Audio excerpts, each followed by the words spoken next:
ಬಂದೆ, ನಮ್ಮ ಮನೆ ನಾಲ್ಕು ಕಾರ್ ಬಂತು. ಹಲೋ, ನನ್ನ ಹೆಸರು ಸತೀಶ್ ಪೂಜಾರಿ, ಬೇಸಿಕಲಿ ಕುಂದಾಪುರ. ಸೊ ಈ ಬಿಸ್ನೆಸ್ ಅಪಾರ್ಚುನಿಟಿ ಕೊಟ್ಟಿರುವಂಥ ನನ್ನ brother Nagendra Pujari, ITC platinum executive. ಈ ಬಿಸ್ನೆಸ್ಸಿಗೆ ಬರಲಿಕ್ಕಿಂತ ಮುಂಚೆ ನಾನು ಇದೇ ಬೆಂಗಳೂರಲ್ಲಿ ಕ್ಯಾಟ್ರಿಂಗ್ ವರ್ಕ್ ಮಾಡ್ತಾ ಇದ್ದೆ. ಆ್ಯಕ್ಚುಲಿ ನಮ್ಮ ಸೌತ್ ಕೇಂದ್ರದ ಒಂದು ಸಮಸ್ಯೆ ಏನಂತ ಹೇಳಿದ್ರೆ, ಸ್ವಲ್ಪ ನಾವು ಒಂದು 10ನೇ ಕ್ಲಾಸ್ ಅಥವಾ 8ನೇ ಕ್ಲಾಸ್ ಪಾಸ್ ಆಗ್ತಾ ನಮ್ಮ ಮೇಲೆ ಒಂದು ರೆಸ್ಪಾನ್ಸಿಬಿಲಿಟಿ ಜಾಸ್ತಿ ಬಂದ್ಬಿಡುತ್ತೆ. ಸೊ ರೆಸ್ಪಾನ್ಸಿಬಿಲಿಟಿ ಆ್ಯಕ್ಚುಲಿ ಎಲ್ರಿಗೂ ಬರುತ್ತೆ, ಆದರೆ ನಮ್ಗೆ ಯಾವ ರೀತಿ ಅಂತ ಹೇಳಿದ್ರೆ, ಸ್ವಲ್ಪ ಅಕ್ಕ ತಂಗಿ ಮದುವೆ ಆಗಿರ್ಬೋದು ಅಥವಾ ಮನೆ ಕಟ್ಟೋದಾಗಿರ್ಬೋದು, ಇದು ತುಂಬ ಪ್ರೆಷರ್ ಬೀಳುತ್ತೆ. ಹಾಗಾಗಿ ಏನು ಮಾಡ್ತೀವಿ ಅಂತ ಹೇಳಿದ್ರೆ ನಾವು, ಸೊ 8ನೇ ಕ್ಲಾಸ್ 10ನೇ ಕ್ಲಾಸ್ ಆಗ್ತಾ ನಾವು ಬೆಂಗಳೂರು ಬೊಂಬೈಗೆ ಬಂದ್ಬಿಡ್ತೀವಿ. ಅದೇ ರೀತಿಯಲ್ಲಿ ನಾನು ಸಹ ಬೆಂಗಳೂರಿಗೆ ಬಂದೆ. ಸೊ ಕ್ಯಾಟ್ರಿಂಗ್ ವರ್ಕ್, ಯಾಕಂದ್ರೆ ಎಜುಕೇಶನ್ ಇಲ್ಲ ಆಯಿತು, ಬರೀ 10ನೇ ಕ್ಲಾಸ್ ಕಲ್ತಿದ್ದೆ, ಶಾಲೆಗೆ ಹೋಗೋಕ್ಕೂ ಮನಸ್ಸಿಲ್ಲ ಆಯ್ತು ನನಗೆ.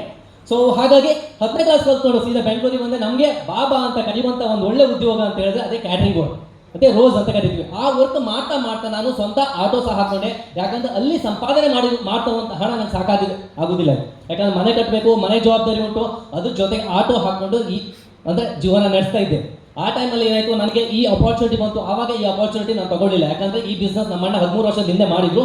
ಆವಾಗ ಈ ಅಪಾರ್ಚುನಿಟಿ ನಂಗೆ ಕೊಟ್ಟರು. ಆವಾಗ ನಂಗೆ ಅನಿಸ್ತಿತ್ತು, ಇದೆಲ್ಲ ಯಾರು ಮಾಡ್ತಾರೆ ಈ ಬಿಸ್ನೆಸ್, ಇದೆಲ್ಲ ನಮ್ಮಂಥವರೆಲ್ಲ ಮಾಡ್ಲಿಕ್ಕೆ ಆಗುವಂಥ ಬಿಸ್ನೆಸ್ ಅಲ್ಲ ಇದು. ಹಾಗಂತ ಅಣ್ಣಿಗೆ ಹೇಳಿದೆ, ಅಣ್ಣ ನೀನು ಮಾಡು, ನೀನು ಈ ಬಿಸ್ನೆಸ್ ಅಲ್ಲಿ ಮುಂದೆ ಹೋಗು, ನೀನು ಹೋದ್ರೆ ಆಮೇಲೆ ನಾನು ನಿಂದೆ ಬರ್ತೀನಿ ಅಣ್ಣ ಅಂತ ಈ ರೀತಿಯಾಗಿ ಏನು ಮಾಡಿದೆ, ಅಣ್ಣನಿಗೆ ನಾನು ಹೇಳಿದೆ. ಸೊ ಅದ ನಂತರ ಏನಾಯ್ತು, ಬಿಸ್ನೆಸ್ ಮಾಡಲಿಲ್ಲ, ಹಾಗೆ ಅಕ್ಕನ ಮದುವೆ ಅಂತ ಊರಿಗೆ ಹೋದೆ. ಮೈ ಡಿಯರ್ ಫ್ರೆಂಡ್ಸ್, ಆವಾಗ ನನ್ನ ಜೀವನದಲ್ಲಿ ಒಂದು ಘಟನೆ ಆಯಿತು. ಸೊ ಜಸ್ಟ್ ಬೈಕಲ್ಲಿ ಹೋಗ್ತಾ ಇರುವಾಗ ಆಕ್ಸಿಡೆಂಟ್ ಆಯಿತು. ಆ ಆಕ್ಸಿಡೆಂಟ್ ಇಂದ ನನ್ನ ಬಲಗೈ ಮತ್ತೆ ಬಲಗಾಲು ಇದು ಸಂಪೂರ್ಣವಾಗಿ ಸ್ವಾಧೀನತೆ ಹೋಯಿತು.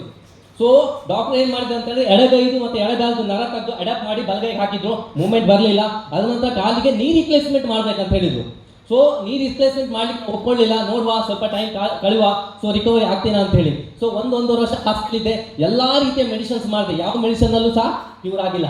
ಅದನ್ನಂತ ಅಣ್ಣ ಅದೇ ಹೇಳಿದ್ರು, ಎಲ್ಲೆಲ್ಲ ನಾವು ಮಾಡಿದ್ವಲ್ಲ ಲೈಫ್ ಸ್ಟೈಲ್, ಈ ಕಂಪನಿ ಒಂದು ಮಾಡಿ ನೋಡ್ ಮರೆಯ, ಇದೆಲ್ಲರೂ ನಿಮ್ಗೆ ಸ್ವಲ್ಪ ರಿಕವರಿ ಆಗ್ಬಹುದು.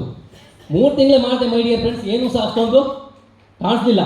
ಲಗಾತಾರ ಅಂದರೆ ಕಂಟಿನ್ಯೂ ಆಗಿ ಒಂದು 8 ತಿಂಗಳು ಮಾಡಿದ್ಮೇಲೆ ನನಗೆ ಯಾವ ಡಾಕ್ಟರ್ ಹೇಳಿದ್ರು, ನೀ ರಿಪ್ಲೇಸ್ಮೆಂಟ್ ಮಾಡ್ಕೊಂಡು ನಿಂಗೆ 100 ಮೀಟರ್ ನಡೀಲಿಕ್ಕೆ ಆಗಲ್ಲ ಅಂತೇಳಿ, ನಾನು ಏನಿಲ್ಲ ಅಂತ ಹೇಳಿದ್ರೆ ಇವತ್ತು ಹಿಮಾಲಯ ಸಹ ಇದೇ ಕಾಲ ಹತ್ಕೊಂಡೆ.